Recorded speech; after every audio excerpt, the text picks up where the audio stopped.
if you want to learn a foreign language well, you want to speak it well, you want to understand it well, you need to learn a lot of words, thousands and thousands of words. Some people might tell you, just learn the most common 20% words and with that you'll be able to speak, blah, blah.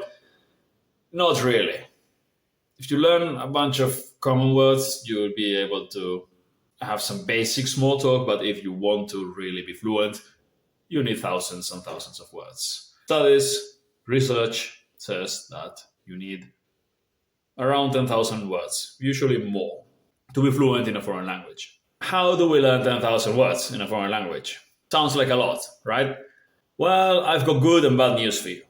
The bad news is that what most of you are doing is a complete waste of time. Most of you rely on rote memorization. You take a list of words and you try to learn them by repetition. You read them over and over again, and then the next day you try again with those and with other words. And in less than 24 hours, you've forgotten most of them. And that keeps happening. Rote memorization is extremely inefficient. Then we've got comprehensible input. This is the YouTube polyglot's favorite. Everyone's talking about this. It's based on Stephen Krashen's theories, and it definitely works. Comprehensible input basically means reading, listening to, or watching content in the language that you're trying to learn. It should be comprehensible to a certain degree. If you understand 0% of it, you won't improve from listening to it or from reading it.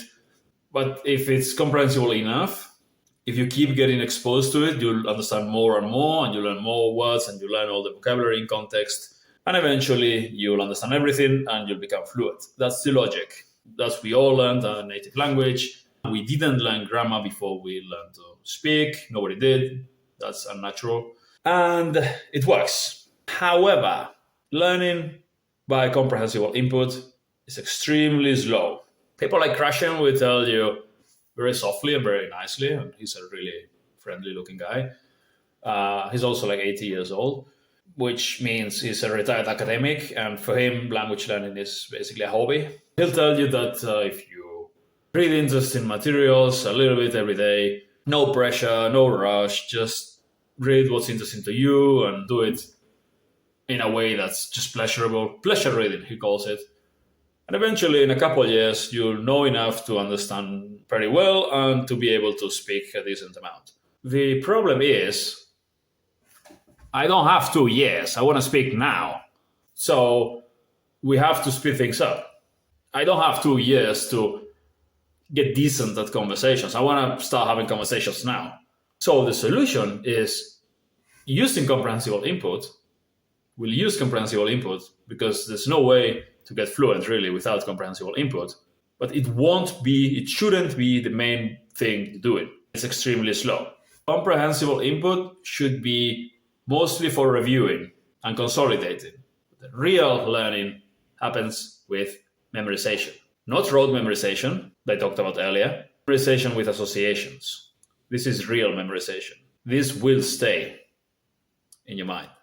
You memorize vocabulary with associations, you visualize them, associate them, create visuals for them, and you associate them with the meaning, and in 24 hours you'll remember 80 or 90% of them. And in 3 weeks, you'll remember most of them. But the beauty of this is you still can do comprehensible input. So that way you're reviewing what you memorized and you don't forget anything. So you're getting both. You're getting the best of both. And this is what I recommend you do, so that you can learn thousands of words in a month, enough to understand well, and then you can focus on speaking.